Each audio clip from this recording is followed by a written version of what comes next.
Test, test, 1, 2, test, 1, 2.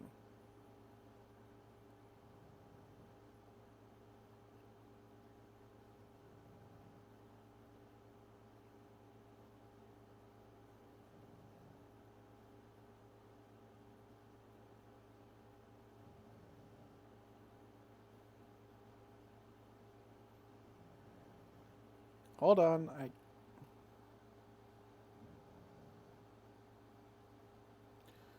No, that is not what I meant to do.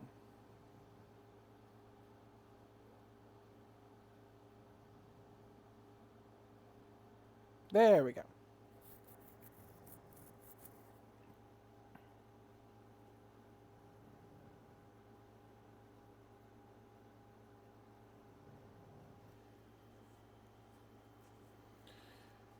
Okay.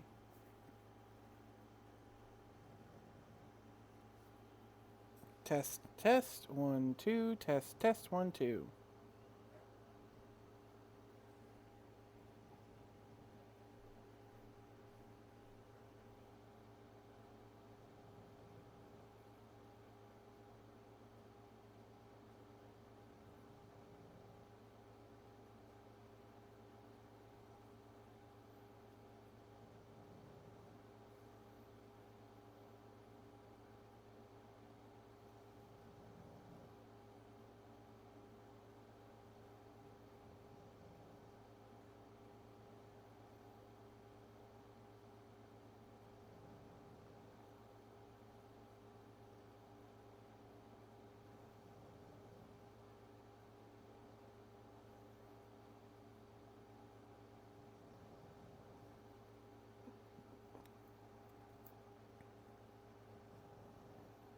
One moment, I'm trying to get the thing to work. My internet's being laggy for some reason tonight, so I don't know how clear this will be.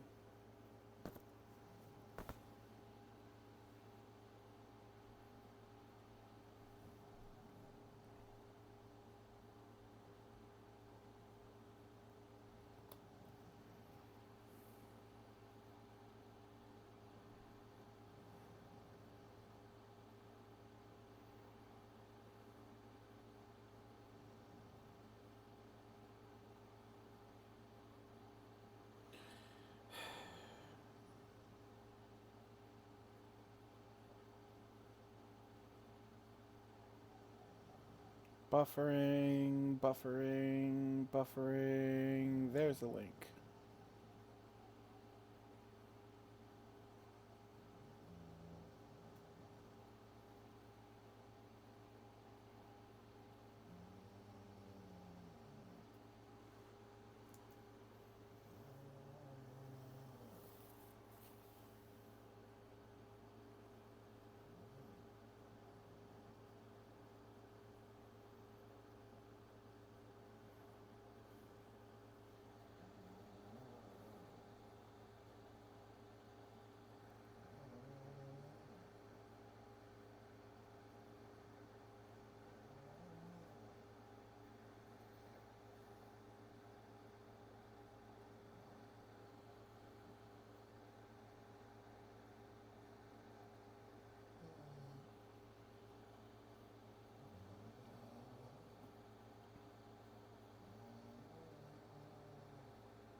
Okay, let's get this actual started. Sorry about the. Ah, darn it.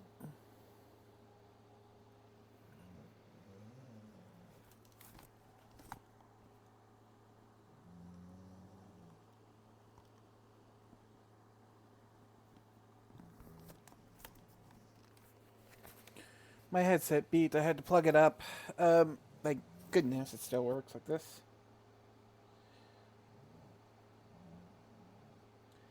Uh, so, for those of you, I don't know, you can actually hear the snoring in the background, but those of you who can actually hear the snoring in the background, that is my Rusty. I didn't time that. If because it's a really loud snore from her. She I love her, but she's snoring like a freight train right now. She had a trip to the vet, and she had a lump in her chest, and yeah, it looks like it is a mass. They're running some tests, but the vets are hopeful, and hopefully it'll be easy to fix. That said, she's yeah. Uh, Worst comes to worst, we're hoping it's just a skin issue and they could just cut it out. But yeah, I'm a little all over the place because I had to take care of her today.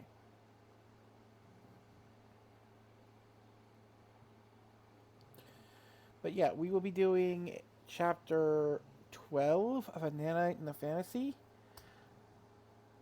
Um,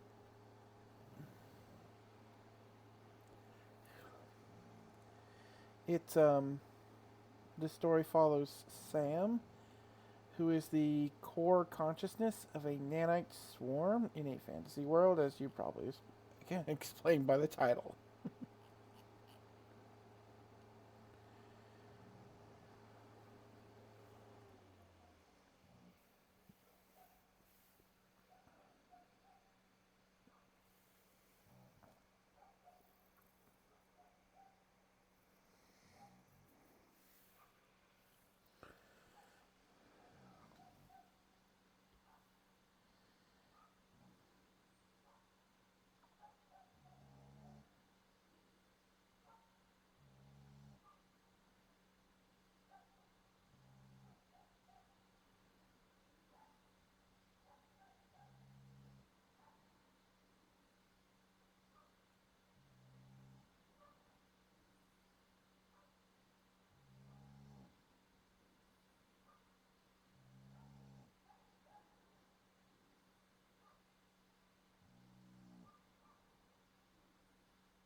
Sorry, I got a text. I'm trying to get it to load. For some reason, everything's buffering here.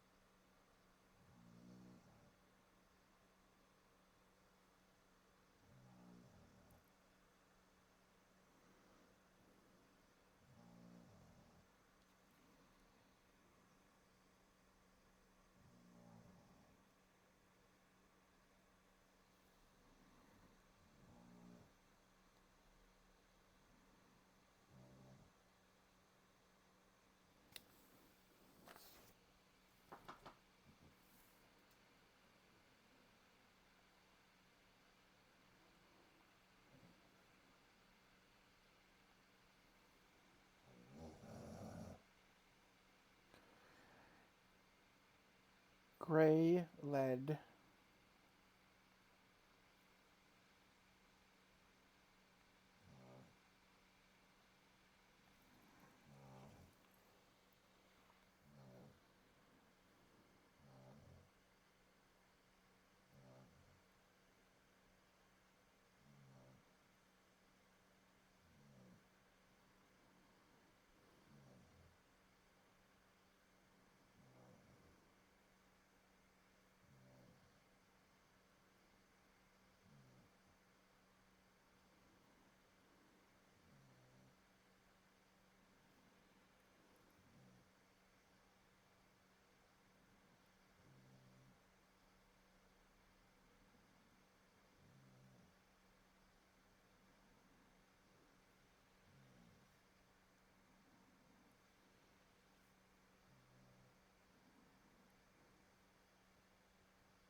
Sorry, I'm looking at their names.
I don't think I ever actually named the guy. Hmm. Probably should come up with one. Give me a second.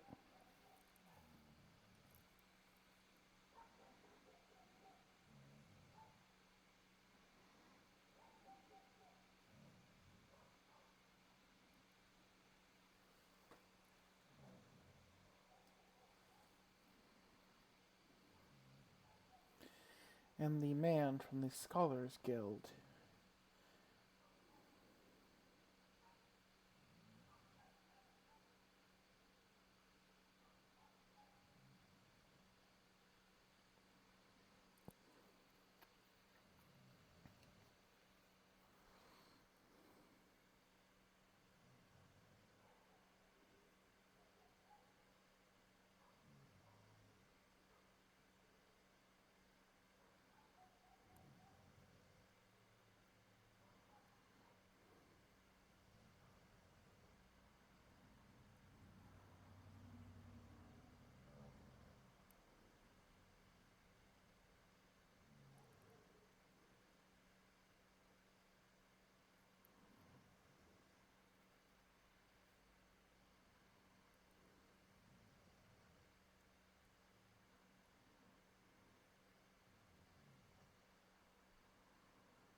To the fountain Sam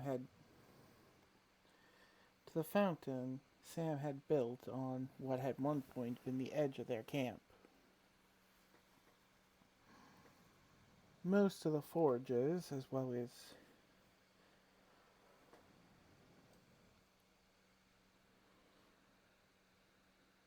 The few guild's craftsmen had migrated over there, along with the odd machine she used to print the weapons she made for them. Improvised, half-built structures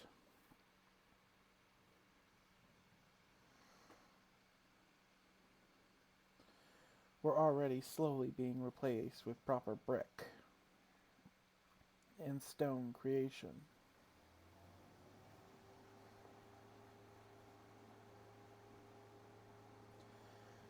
Not quite a proper forge, not quite a proper keep.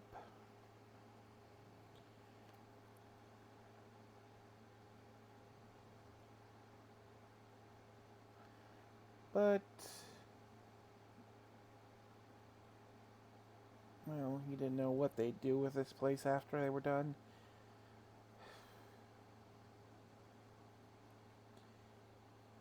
He'd always been the long term.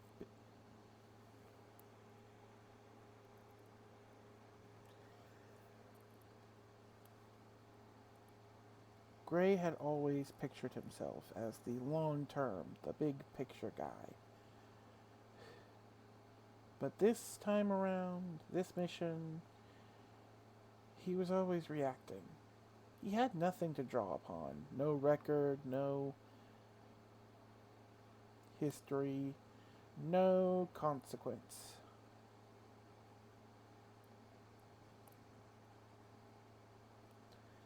To worry over or promotion to chase after.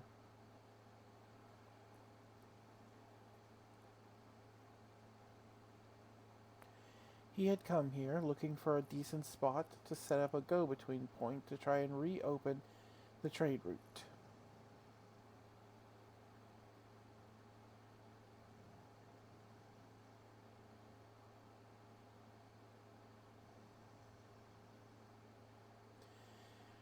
To get metal from the west in exchange for grain from the east.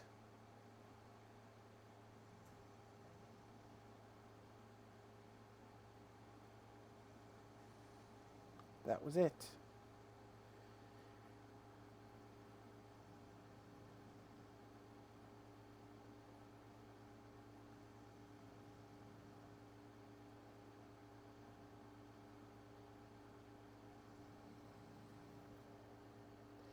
Instead, he had found what he had no idea what he had found.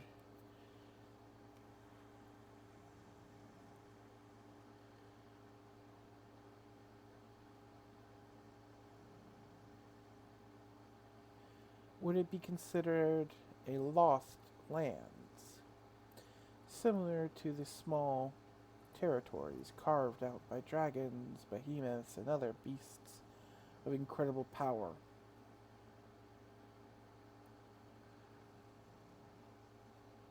Or would it be a tiny burgeoning nation with actual trade and a ruler who would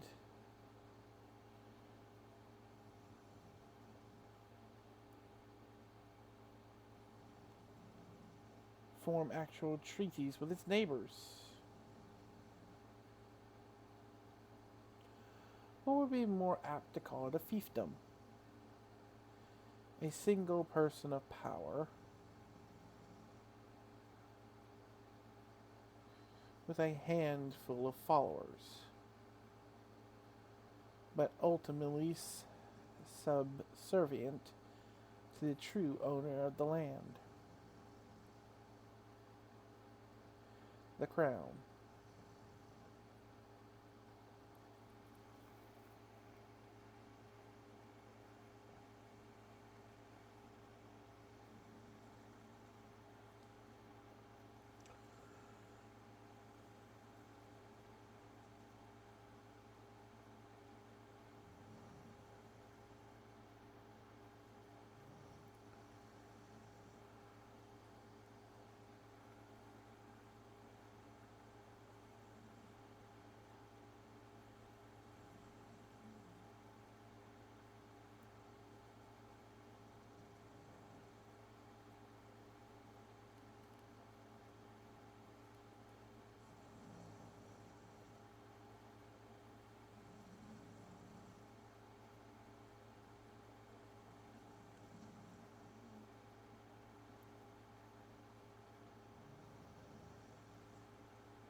He just didn't know.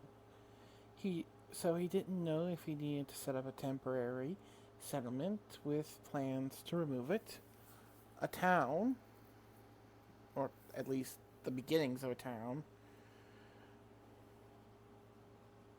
So even once this disaster was done, the trade route wouldn't be threatened again. A fortress.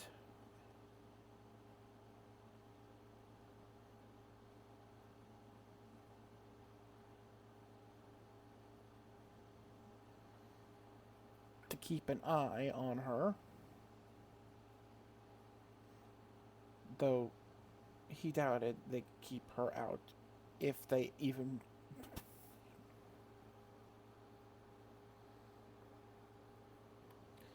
if they tried.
Because he simply didn't know what the long term would be of this.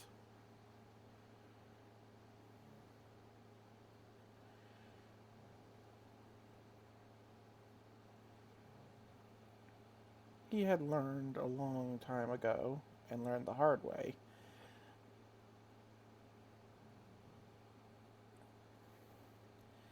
to roll with the punches. Didn't mean he ever liked having to do it, and was likely the only reason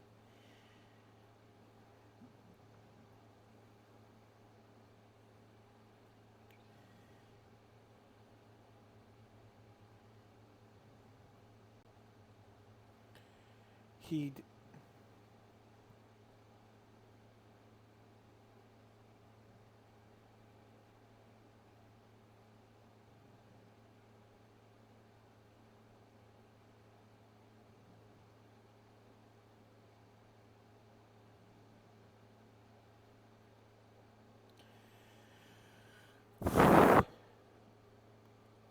Hey, for those who are just joining, I'm working on a Nanite in a fantasy.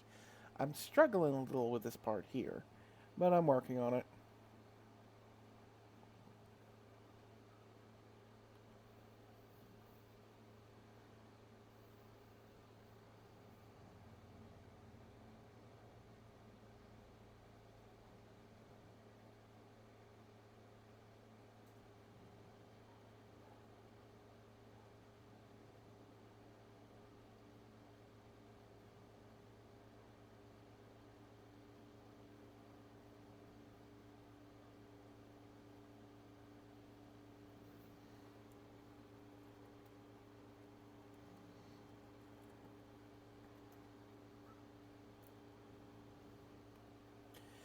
The fountain was still an impossible beauty, of metal and flowered shapes.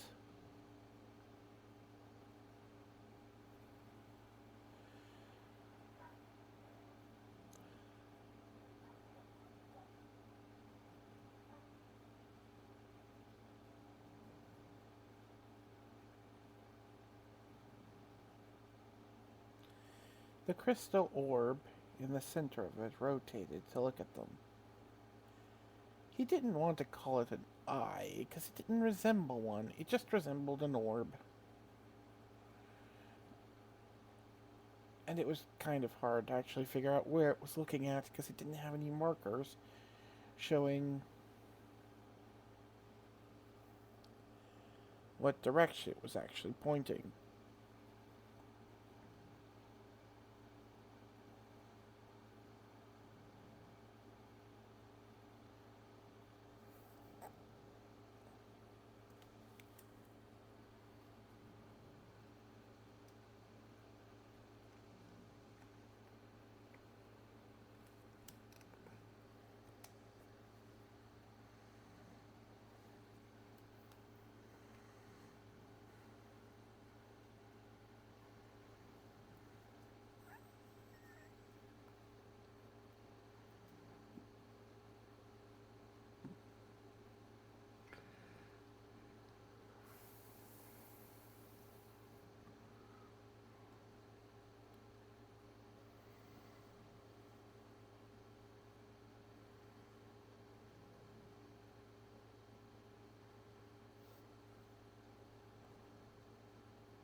Only made all the more confusing when the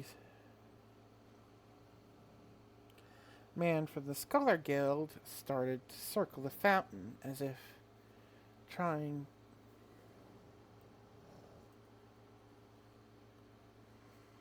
He tried to inspect it.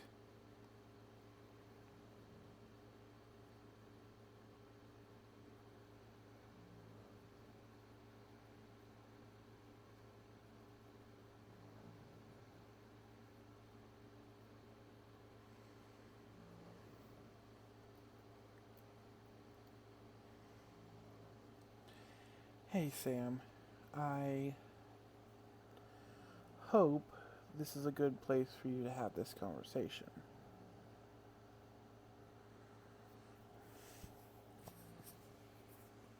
I know you could have likely eavesdropped or let yourself into my tent, but thank you for not doing that.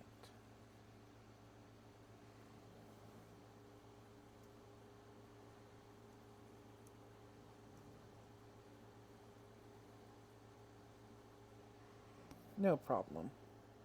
I figured it was best to start this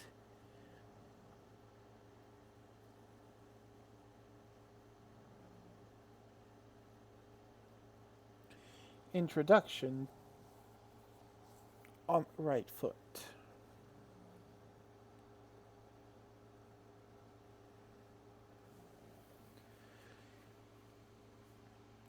You have been a surprisingly good example for your kingdom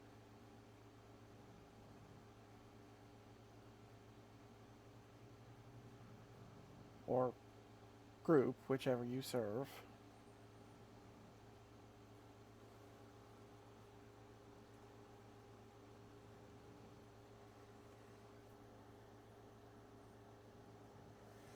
People, whoever they may be.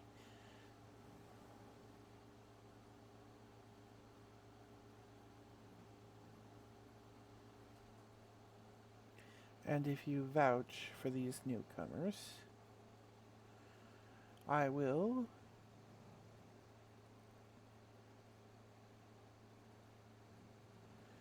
show them equal courtesy to what I would show you.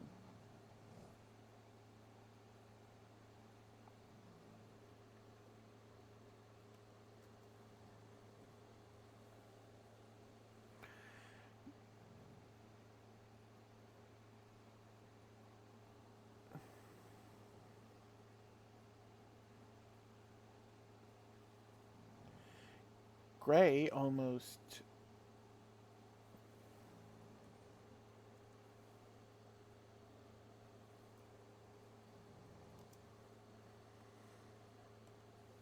jaw almost dropped. Well, yes, he had been cordial with the Queen. He had not thought he'd made that great of an impression.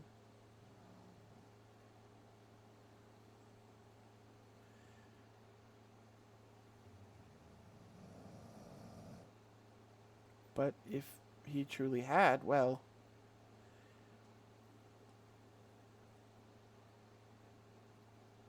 it might look good on a future review of his skills.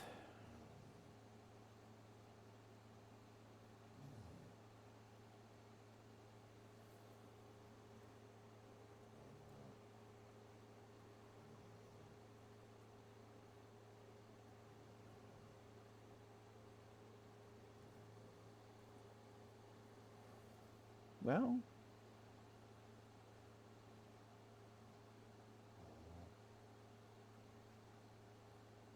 that might just be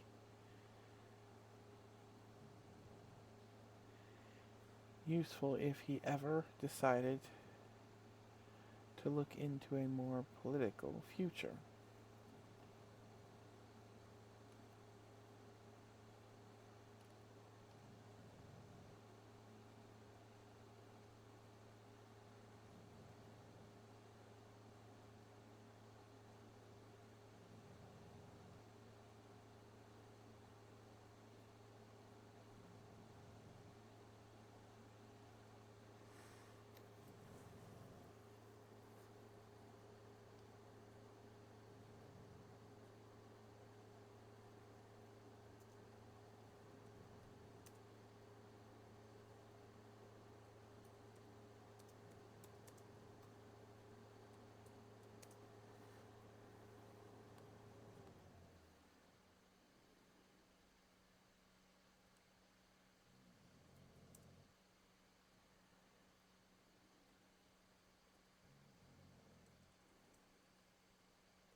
Thank you.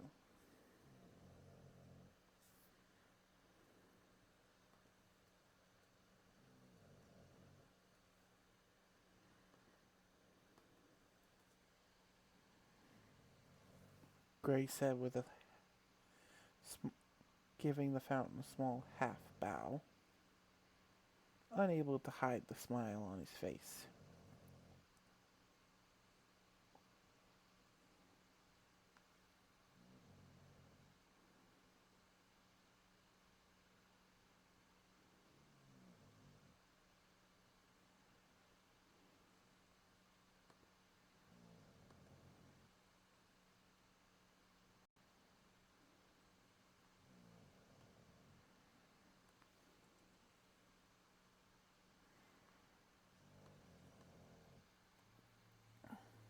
That was weird.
Only to nearly stumble when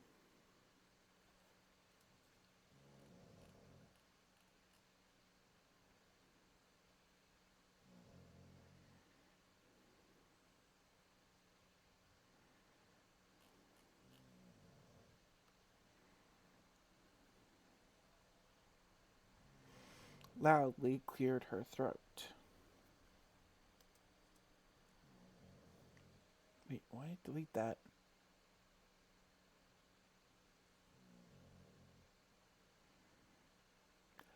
Loudly cleared her throat.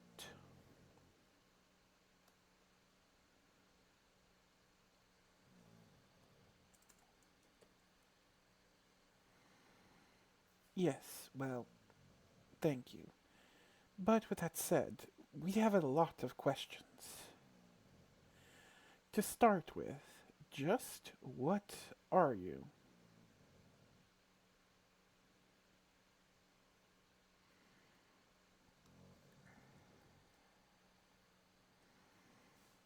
That is a far more complicated question.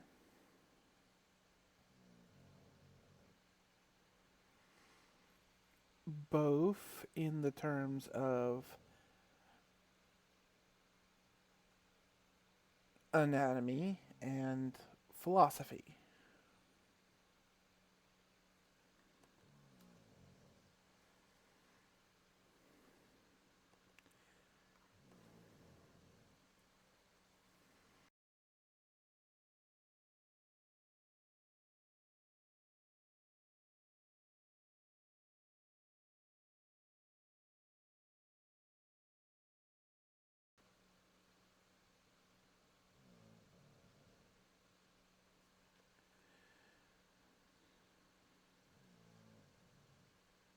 What are you writing up?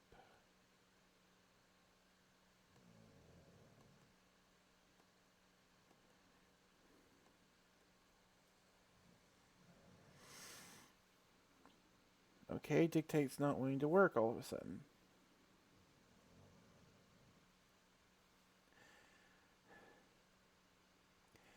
Seeing the brightly dressed woman's fierce glare,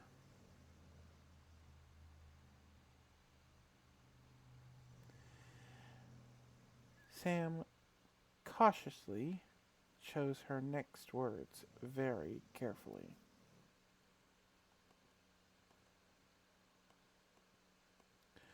Didn't even copy that. Show the thing I was recording.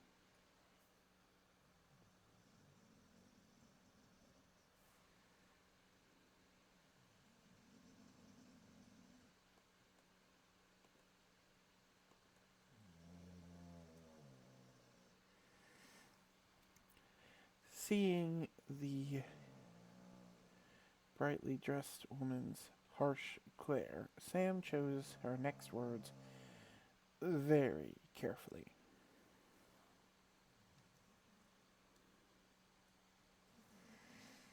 I do not say that to be obtuse. I mean that quite literally,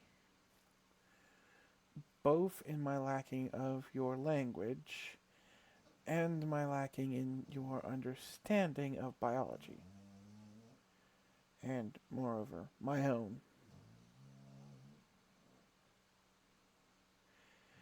To simplify it as much as possible, mostly because, again, I do not know if I have the right words for everything that needs being said.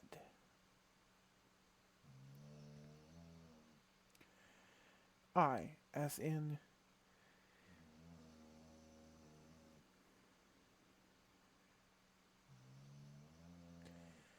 the thing that contains the central consciousness that which controls the entirety of the swarm,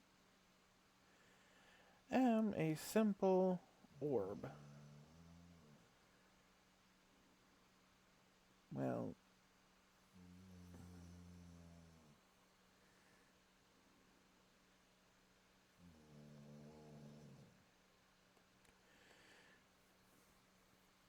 currently sitting within the roots of a tree at the heart of the forest.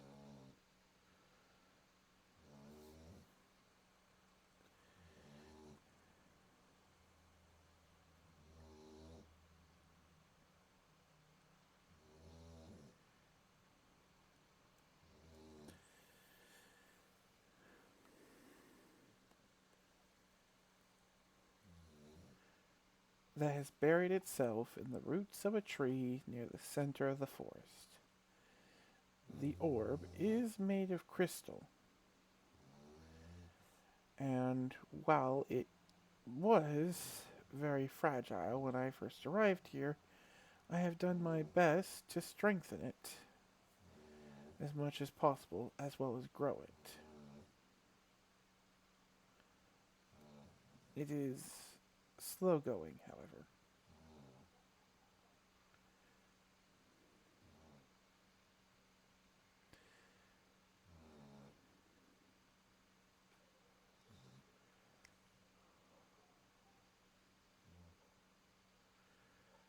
This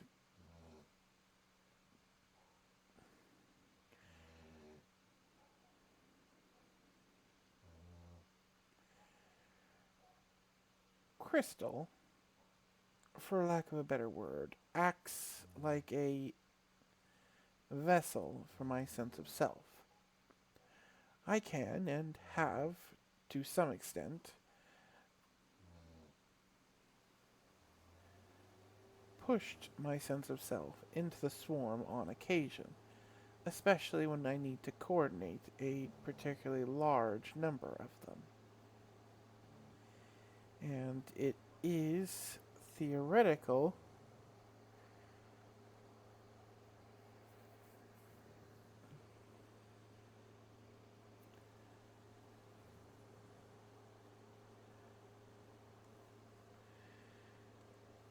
theoretically known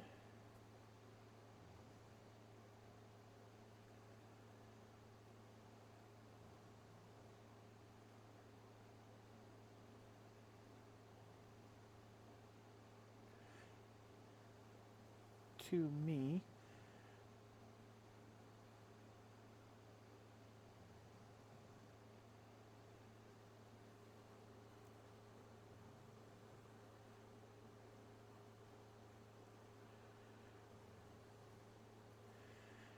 and a long time ago I was once told that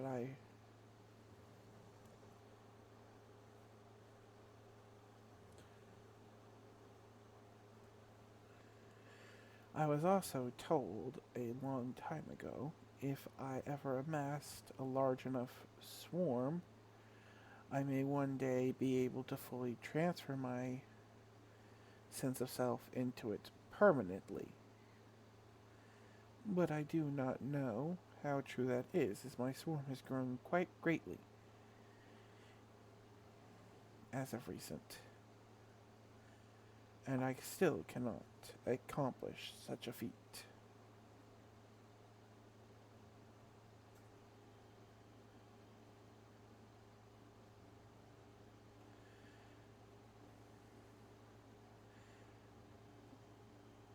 As for the swarm itself, it is trillions upon trillions of nearly identical creatures. They are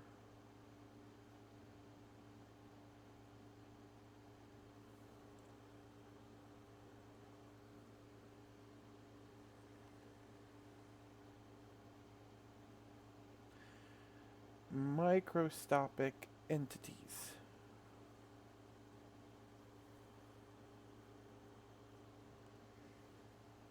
Tiny entities.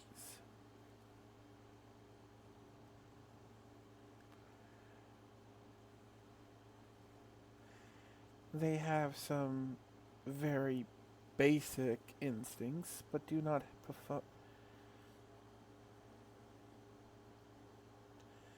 possess any form of higher thought.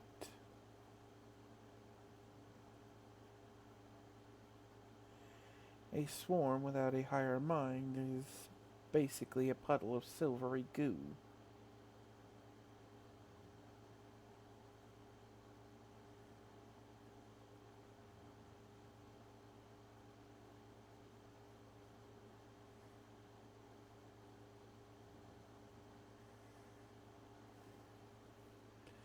It'll do what it must to survive and not a thing more.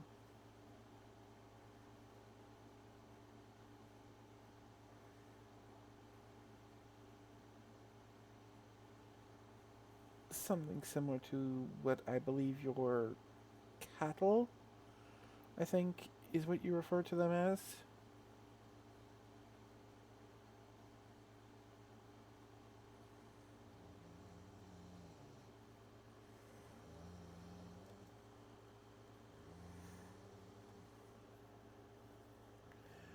Okay then. How did you end up here? Why here? This obviously isn't your people's natural habitat.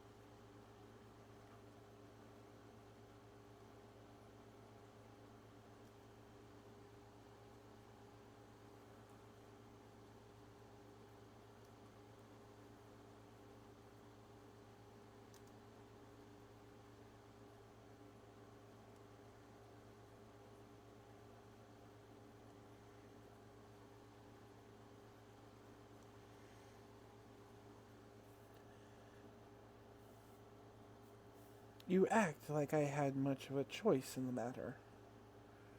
I was placed here against my will.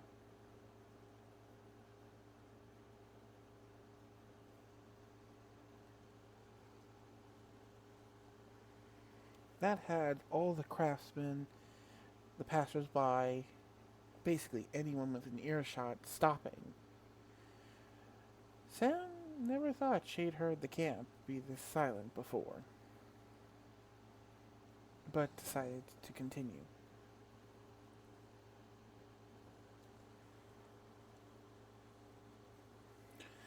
My memories of the beginning,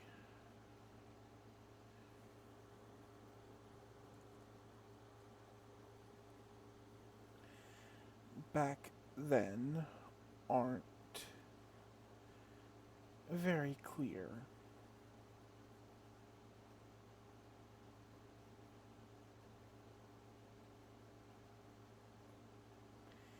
Even simple acts of controlling the swarm would cause me to lose consciousness for nearly days at a time.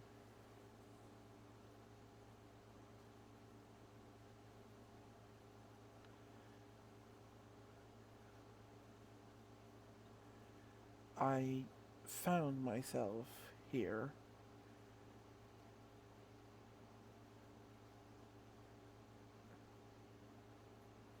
practically right next to a buried chest of coins.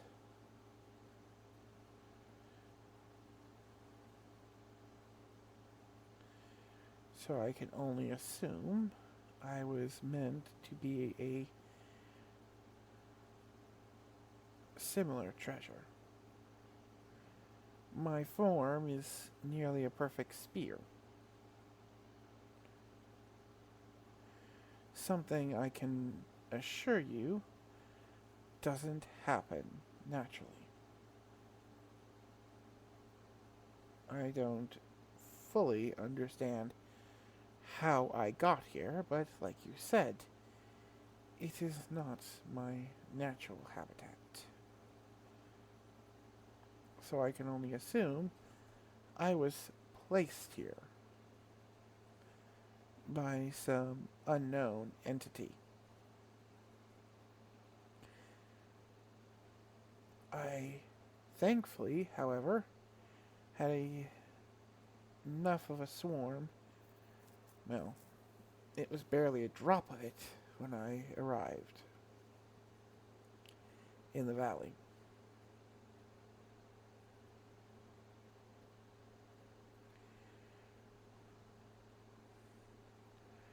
Growing the swarm, gathering my strength.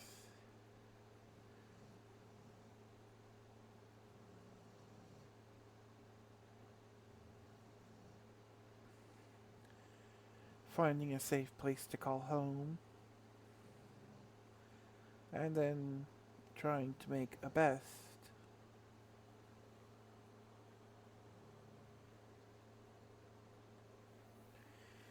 The best out of my new surroundings. I've roughly been here for about a decade, just carving a life out of this forest, tending to it.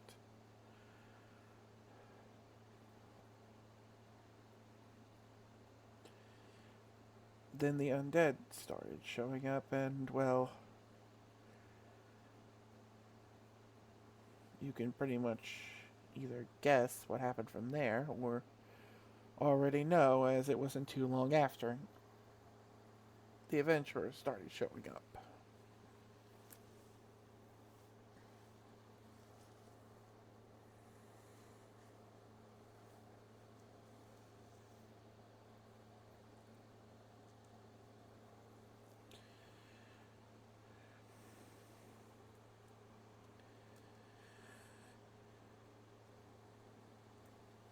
So, you believe someone put you here, and that someone likely harmed you in doing so.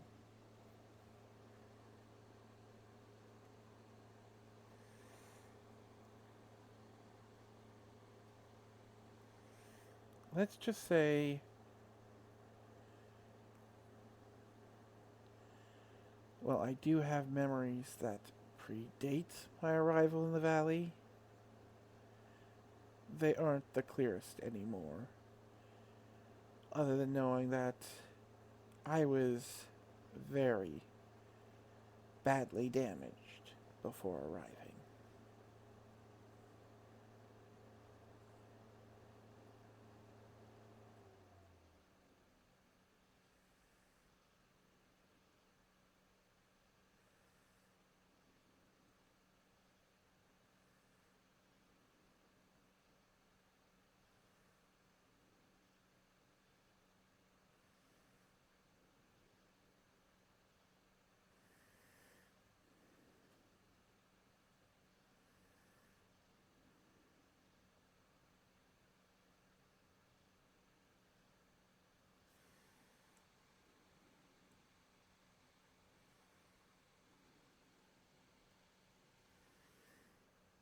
someone else before I arrived here, and that it was taken away from me by force.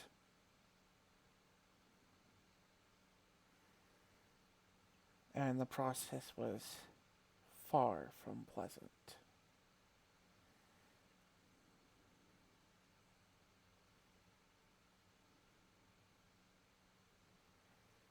Well, I remember little of the actual process.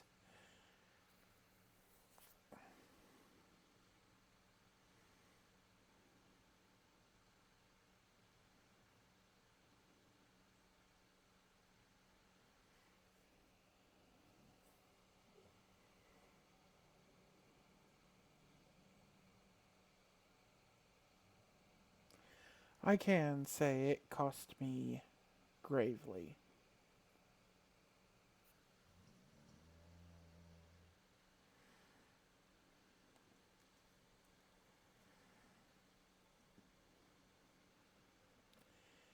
If Sam had thought the camp was quiet before, it was nothing compared to the silence that hung in the air now. Gray had paled. More than a few adventurers had placed their hands on their weapons.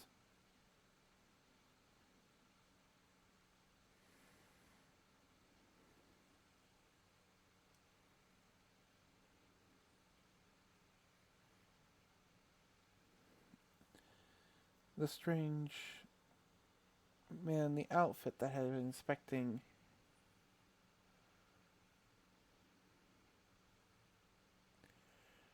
her fountain had stopped scribbling in his book, and one of the dwarven craftsmen hadn't even noticed his apron had caught on fire. No, that was the thing that finally broke the tension as he swore, patting it out.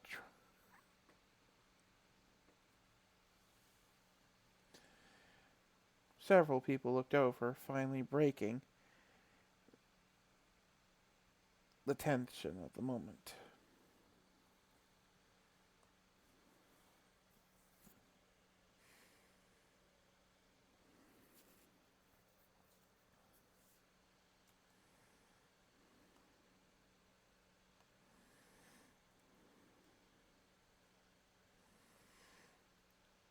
Sam, I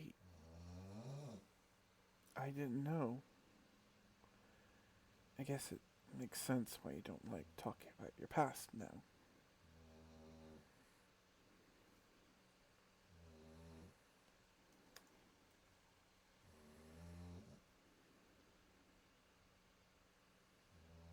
Gray said,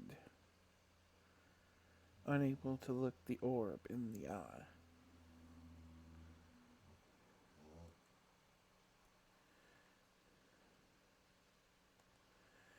Gray said, unable to look at the orb that covered the camera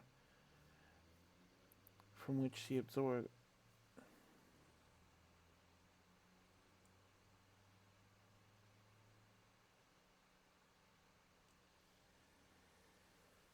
camera orb on top of the fountain.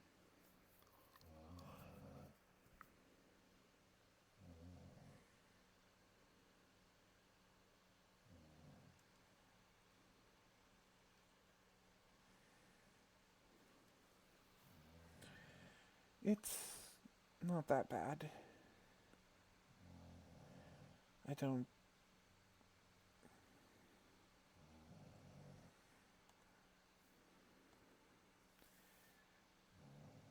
Like I said, I don't even fully remember it.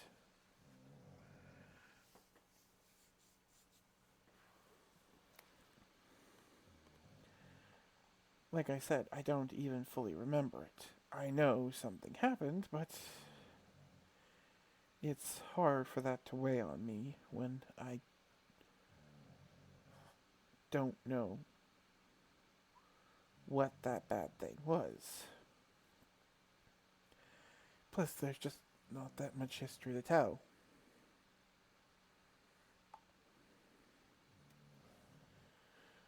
I've been here for a while. I've been making a home of this place, and that's the majority of what I am.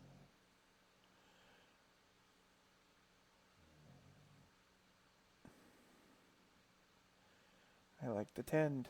I like to make.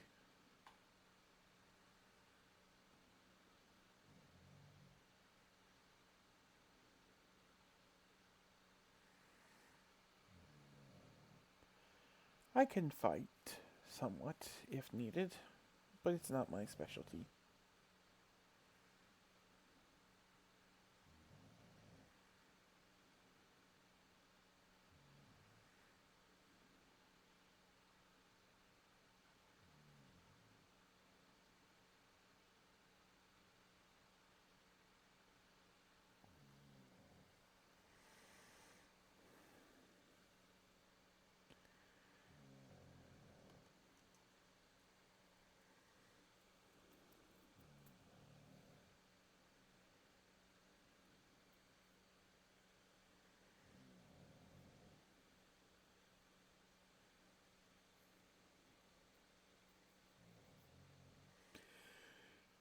Sam said simply, as if to prove her point.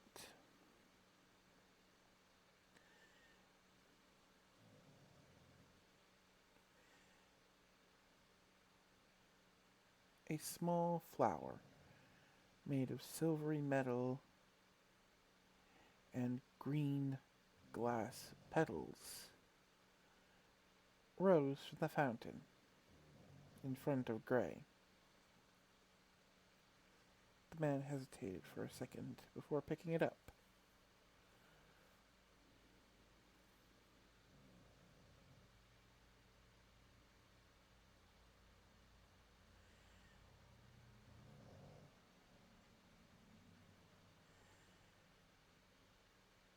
At the heart of the small flower was a life stone, not enough to do anything powerful, just a tiny piece, enough that the small bloom would glow in a dark room.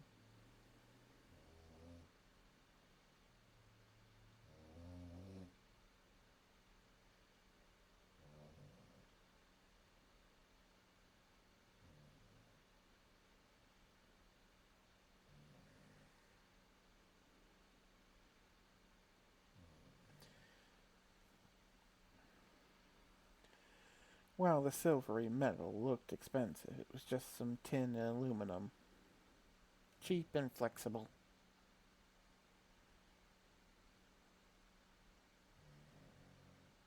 Pretty, but not expensive.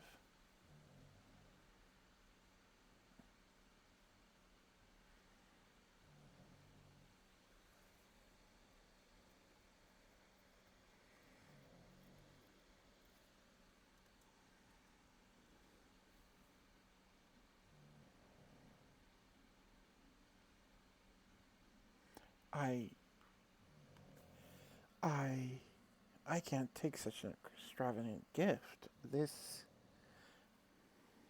is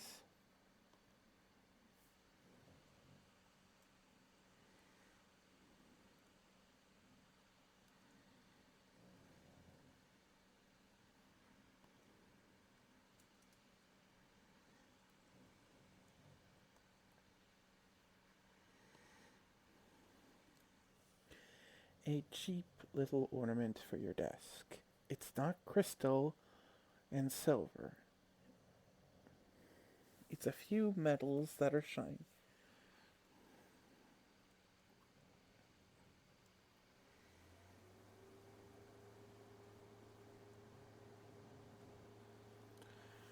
Though the materials I used do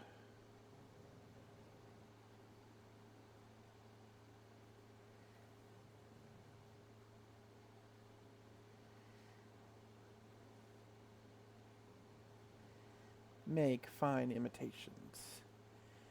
It's a special blend of tin. It's shiny like silver, but It's soft enough that you can bend it with your own hands.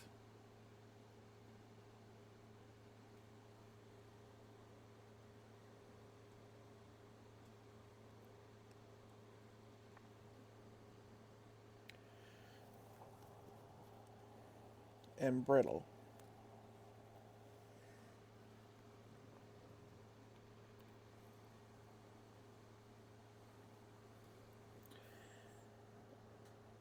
And brittle.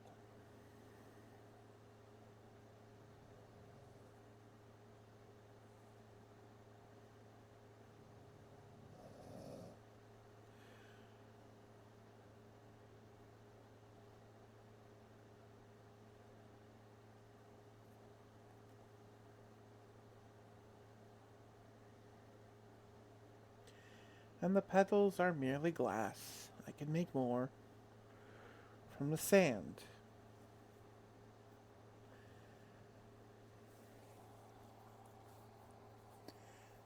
At the well, it's not so much a lake anymore as it is a sort of damp pit in the ground with a big monster sitting in it. But regardless, I can collect more.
It more just emphasizes my point.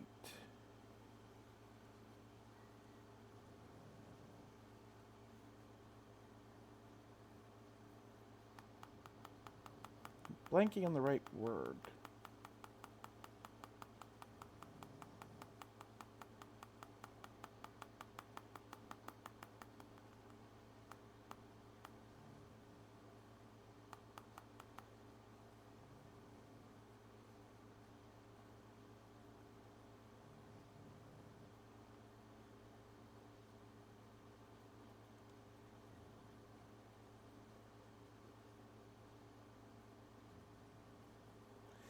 An example of my point. I'd much rather work on making things pretty, then work on making things deadly.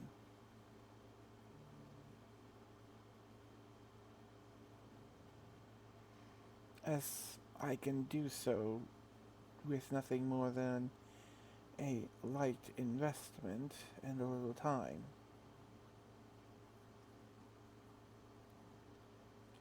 Something I no longer find myself having an abundance of.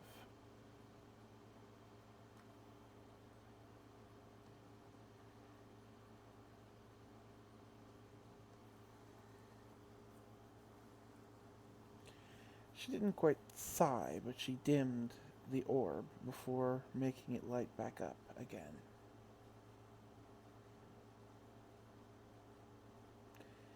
Giving the closest body language equivalent she could to it.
This is all rather fascinating, and I'd love to pick your brain on the various metallurgic and alchemical methods of how you made that so quickly. It's not even hot, but yet it's made of metal. It's almost as if you forged it, quenched it, cooled it in less time than it took to finish a sentence. But I'm getting off topic. We would like to know more about your species at large. Do you know if there's any more of you?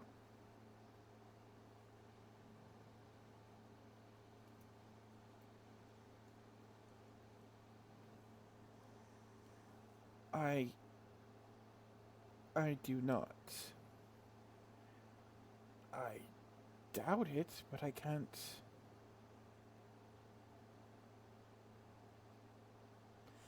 But I can't say it's an impossibility. I know there was more like me once, but I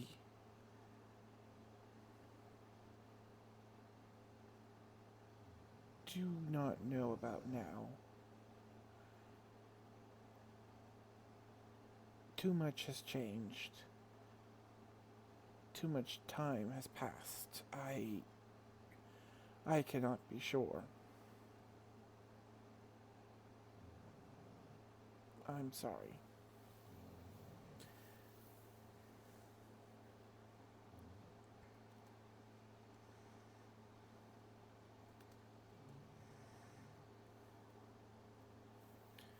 No, no, it's fine. It's just I'm guessing your knowledge about the world at large is limited, isn't it?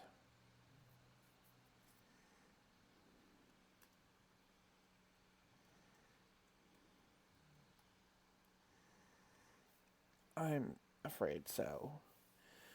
My ability to gather information for the longest time has been my forest,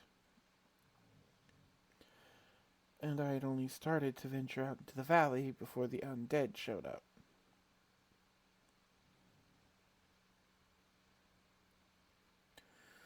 Most of what I've learned or know from the adventurers.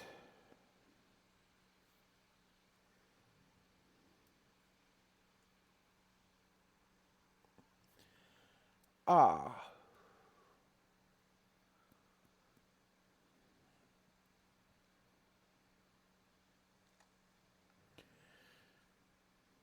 well, that puts us in a rather tough spot. You see, the gods of this world do not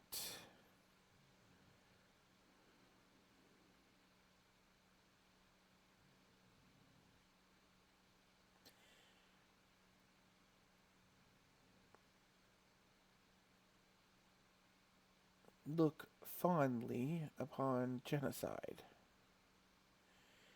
Even extinction,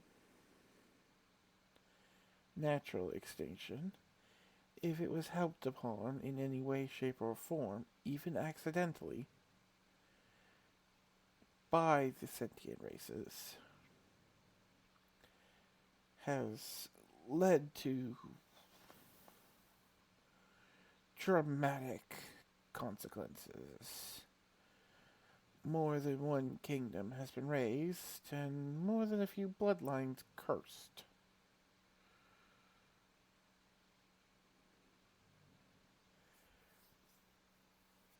Heck, an entire kingdom was once blighted for accidentally wiping out a flower, of all things.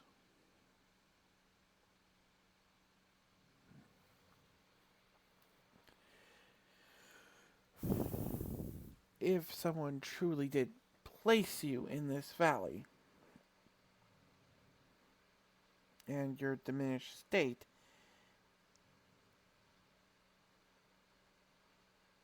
is truly the effects of a member of the sentient races. If your people met their end,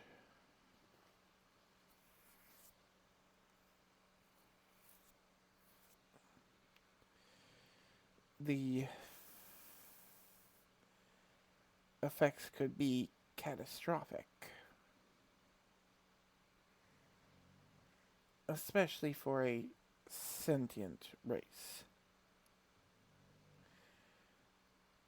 They, the gods, sorry, were willing to blight an entire kingdom, killing thousands,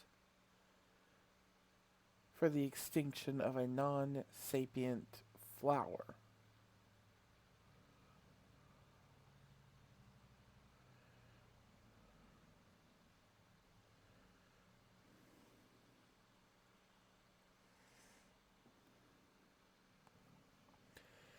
Sentient flower. Hold on, I always get these two confused. I'm gonna double check real quick. What's the difference between sentient and sapient?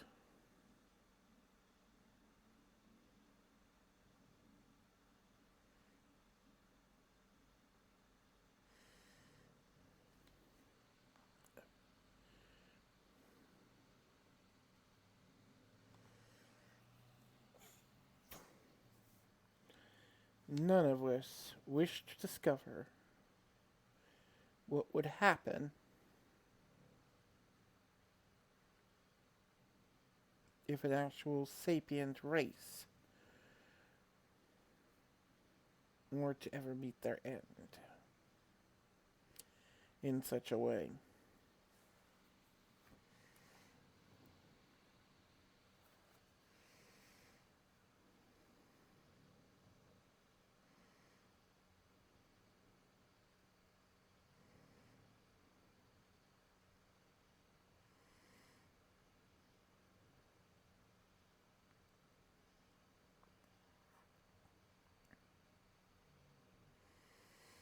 As such, we'd like your permission to continue to aid you in establishing yourself here. Not just to make amends,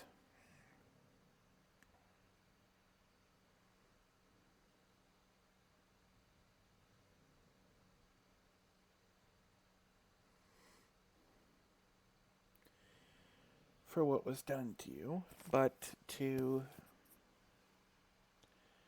ensure such calamities do not come to pass. If we discover your homeland, or you can make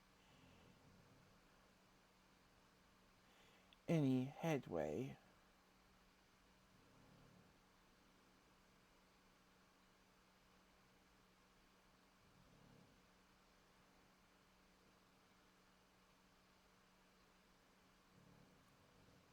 on helping us locate more of them, we will do our best to see that either you are reunited with them or that they are also similarly looked after. You are by no means a prisoner, and if you wish to leave the valley, we will not stop you.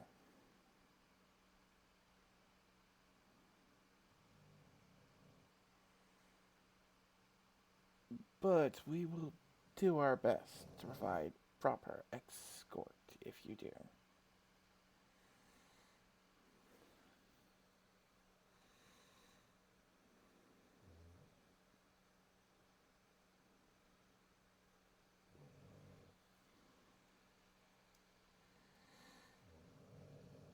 The man, dressed like an industrialist tycoon, said, trying his best to be diplomatic, as Lady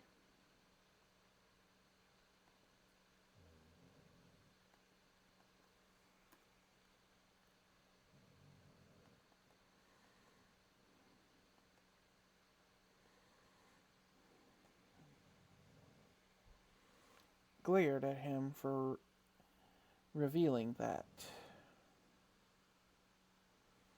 before relenting.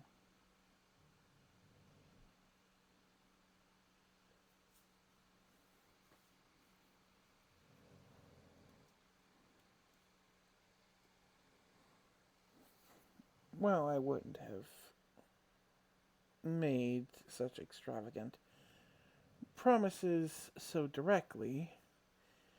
Yes, I'm afraid. One of our primary missions is to ensure your continuous survival until such time that we can guarantee your species is no longer at risk.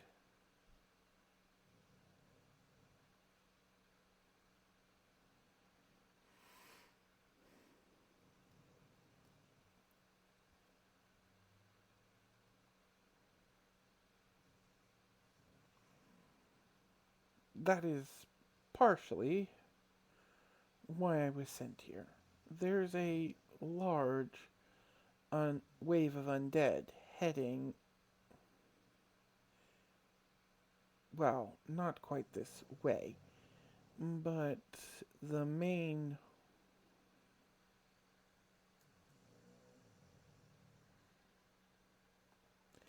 It would not surprise me if an offshoot of the main horde broke off and came to investigate your valley with how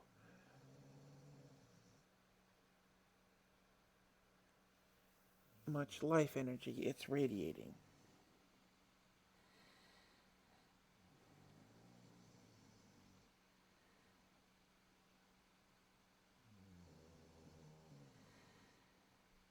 As such, they're diverting extra resources in an attempt to try and ready your defenses as much as possible before this wave arrives. Though there is some concern, as you're having to fortify an entire valley, that these defenses cannot be readied in time.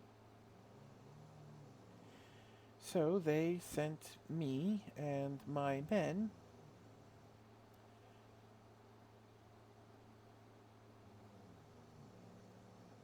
here to further aid in the valley's defense.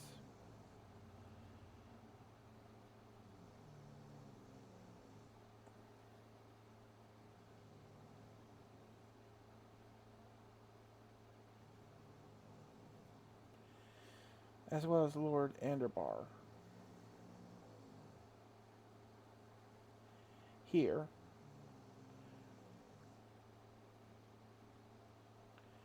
well, he is primarily a scholar.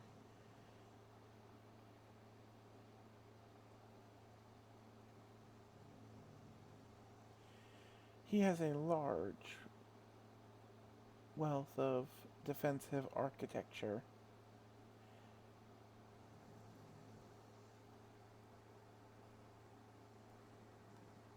of knowledge on defensive architecture and the historic records and understanding of siege tactics. For that is what we are in for, a siege.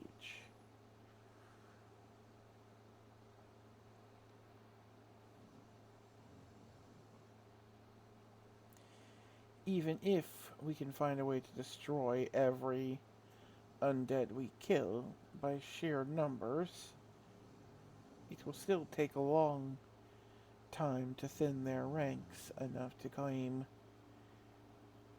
the threat has handled. I am hoping your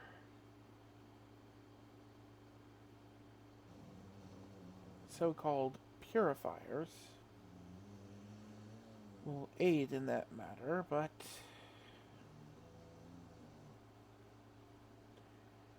regardless, I do not like our odds. The only blessing is, as far as our scouts can tell, there are no higher ranking undead in this wave other than a half a dozen corpse golems.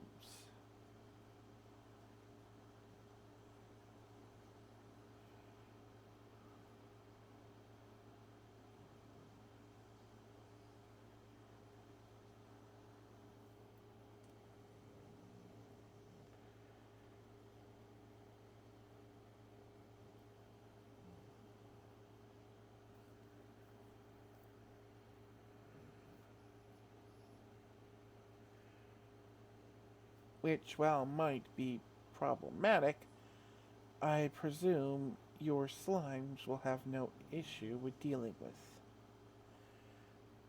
as they should be able to get through the patchwork body and into the core itself, destroying the corpse golem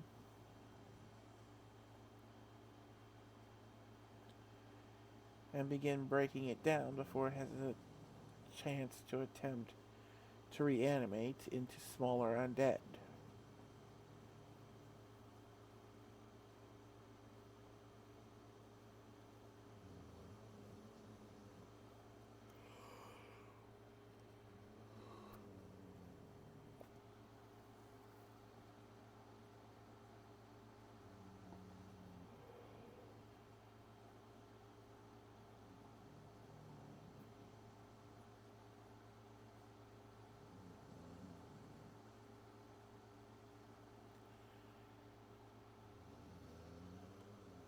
Meanwhile, I want the rest of your fighting force to act as basic support while we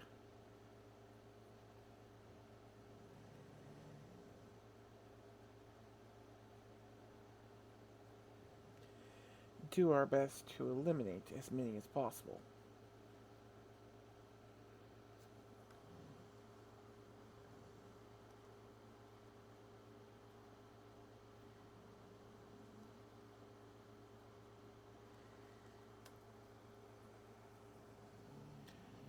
I hear you have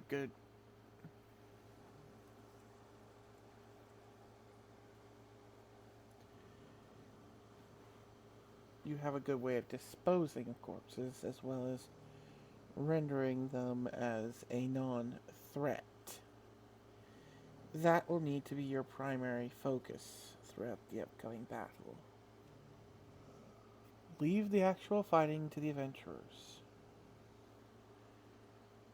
Gray has given us a basic understanding of your fighting force, and while it does sound impressive, it also sounds like you do not have anything of particularly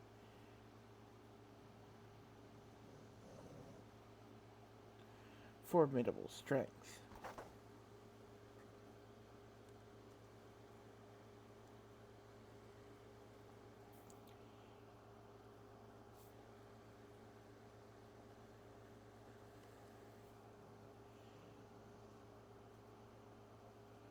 Sam all but winced at how much this woman seemed to weigh every word. Clearly, she knew how to be diplomatic, but it wasn't her forte.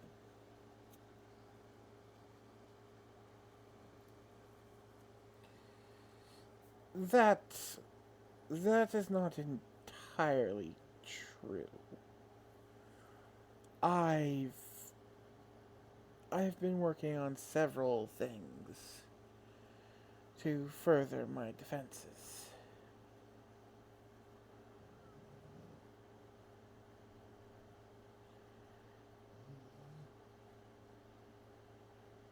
I can guarantee 2 prototypes will be ready for the battlefield. Actual combat ready.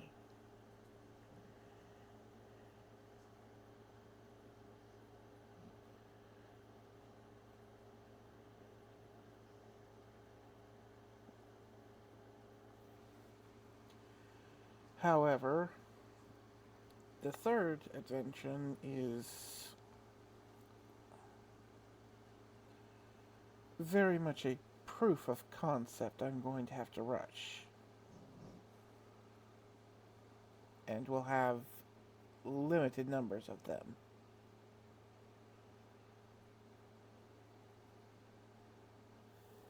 But I will see what can be done.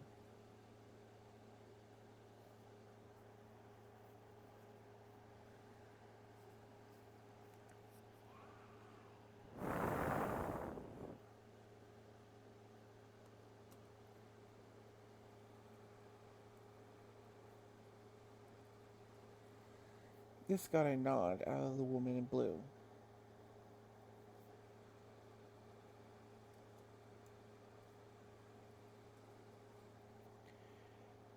Very well. But focus on preparing existing defenses. Better to get some proper walls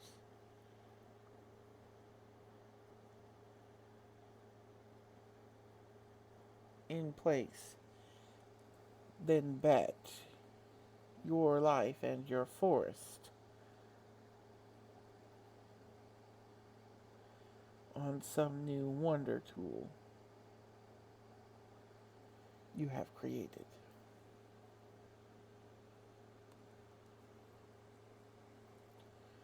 I understand, and I will do so. I will divert as much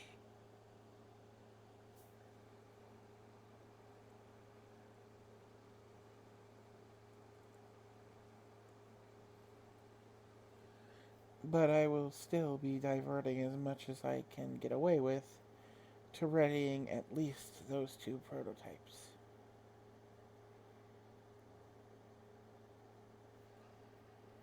If we truly are going to have to make a stand here, I would like to be able to contribute at least somewhat directly.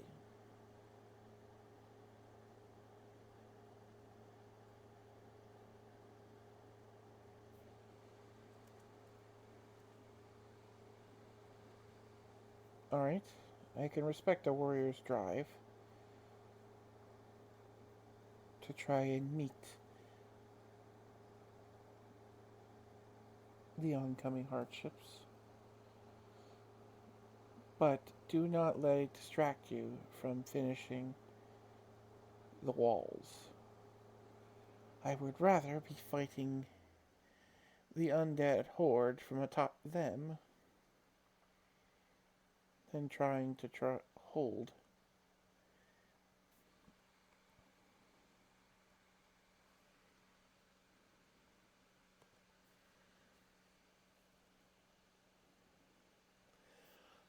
a gap in the gate.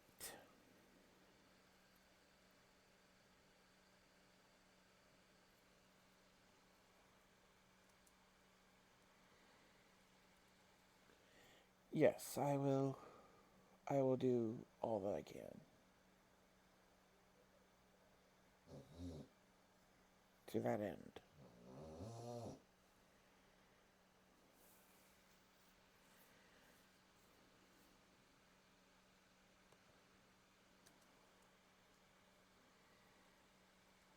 Good, then. Let's get to work.